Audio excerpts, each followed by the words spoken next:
Assalamualaikum warahmatullahi wabarakatuh.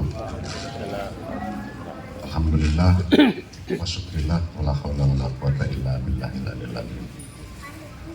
Rekan-rekan unsur Forkopimda yang saya hormati, ada Pak yang wakil Pak Dandim, wakil Pak Kapolres, Pak Sekda, Pak Staf Ahli, Pak Asisten, Bapak perangkat daerah, Pak Imam dan seluruh jajaran Badan Salam Masjid Agung, Bapak Ibu, saudara-saudara, ada Pak Ketua Bawaslu, ada Pak Dir, PAM, ada Pak Haji, hadirin sekalian. Alhamdulillah saya mengajak kita semua untuk menaikkan puji syukur kehadirat Allah Subhanahu wa Ta'ala di penghujung akhir Ramadan ini, terus semua sehat dan bisa hadir bersama dalam buka puasa yang dilaksanakan pemerintah daerah ini.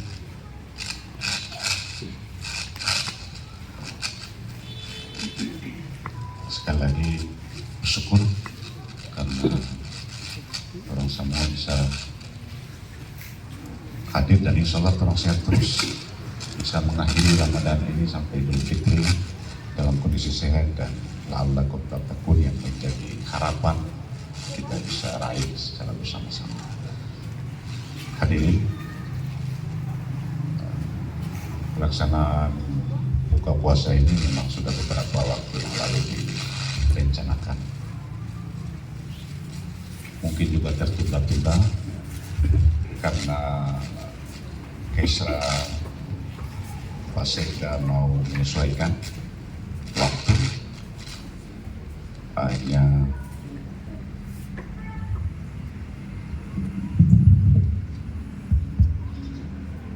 harus dibuat, mungkin persiapannya juga karena waktu yang begitu berubah-berubah, persiapannya juga belum maksimal.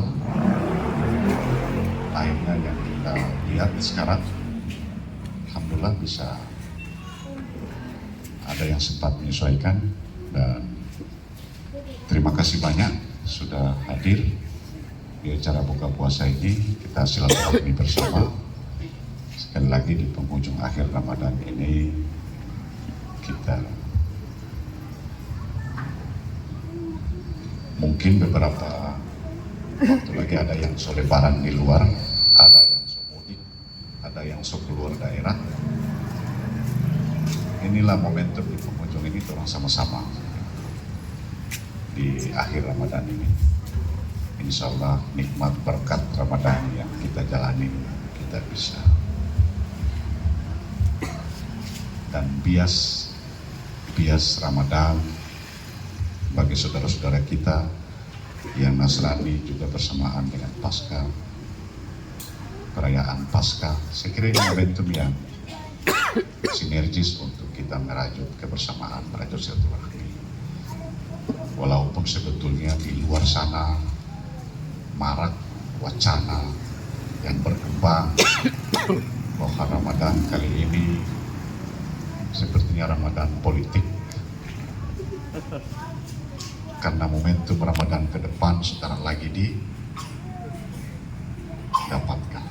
Karena kalau bulan November artinya terasa yang fat dan Ramadan berikutnya. Karena itu Ramadan ini silaturahminya agak intens, karena memang sinergis momentumnya, dan paling penting dari semua itu adalah silaturahmi. Dalam silaturahmi itu ada pembicaraan, percakapan yang terkait dengan banyak hal yang harus dicakapkan, dan walaupun sebetulnya yang kita lalui ini adalah percakapan-percakapan saja.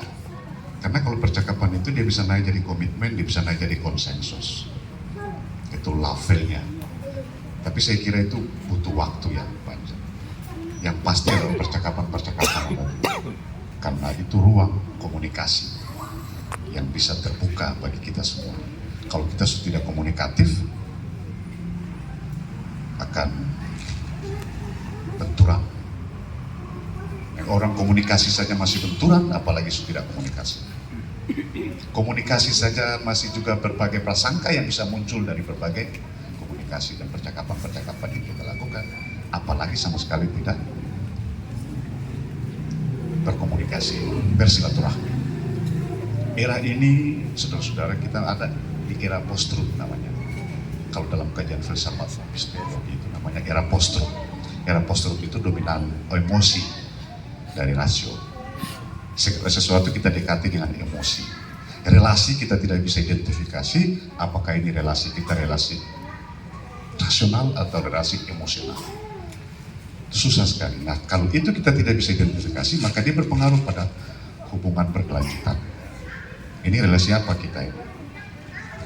Menakar, identifikasi relasi kita saja kita tidak bisa, tetapi kita mau kemudian berkomunikasi dan bercakap-cakap yang lebih besar.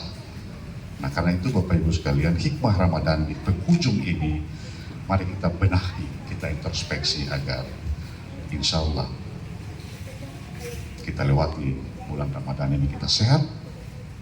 Begitu juga saudara-saudara kita, pasca yang kita lalui kemarin adalah bagian dari upaya untuk membangun sinergitas iman untuk bersama-sama menuju pada suatu komunitas yang solid, komunitas yang kuat, dan insya Allah halut menjadi daerah yang harapan kita bersama. Walaupun memang kita tahu semua terakhir ini banyak hal yang membuat berbagai spekulasi berkembang di publik kita. Tapi inilah fakta, inilah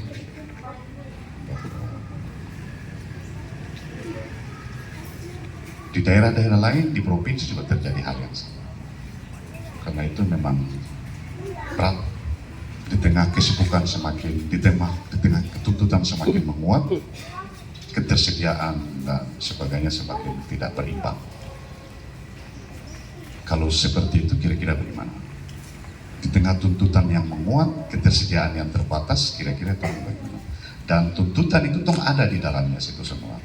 Dan kalau situasi itu ada apa kita orang, kira-kira itu bagaimana? Apa kita tabrak, kita lawan, atau orang mau mengerti, mau memahami? Pilihan-pilihannya cuma itu saya kira. Memang berat. Kita mau mengerti, kita juga susah dimengerti. Begitu. Kita mau mengerti, kita juga sementara susah dimengerti.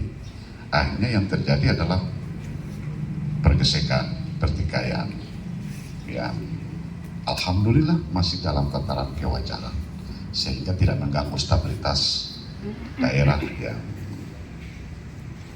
bisa merugikan kita semua. Memang berat, saudara-saudara, Bapak Ibu sekalian. Tapi mau apa? Begitu, kita cuma ada pada pilihan-pilihan kita. Sabar, kita mengerti, atau kita lawan.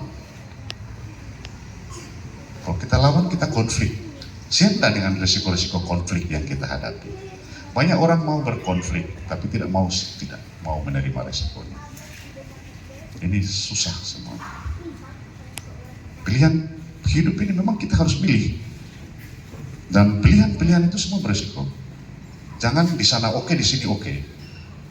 Bapak Ibu bagi politisi, tidak ada orang yang safety player itu yang sukses, tidak ada. Semua orang yang harus bersikap A, B, B. Karena kalau jangan tong terenak, tong di A, tong di B, nanti tong di sana me oke, tong di sini me oke. Padahal justru berakhir dengan di sana me rusak, di sini merusak. Karena di sini, oh dia orang di sana dia orang di sini. Terus dengan tong gantung. Jadi keliru orang yang suka memilih bahwa jangan tong bersikap, mending tong di tengah-tengah saja. Biar tong di sana me oke, tong di sini me oke. Itu fatal. Karena di sana mengana rusak, di sini mengana rusak. Karena di sini dong bilang ana orang sana. Karena di sana dong bilang ana orang sini. Terus membuat apa dalam kondisi seperti itu? Karena itu harus jelas. Nah, orang-orang yang mau memilih itu adalah orang-orang yang berkarakter. Kalau orang-orang yang mesti safety player susah untuk memilih, karena dia takut akan pilihan risiko akan pilihan yang dilakukan.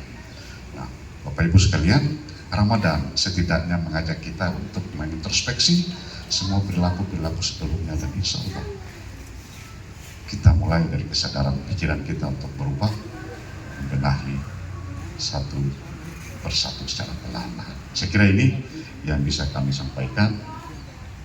Mohon maaf atas berbagai kelemahan, kekurangan. Billahi taufiq wal hidayah. Wassalamualaikum warahmatullahi wabarakatuh.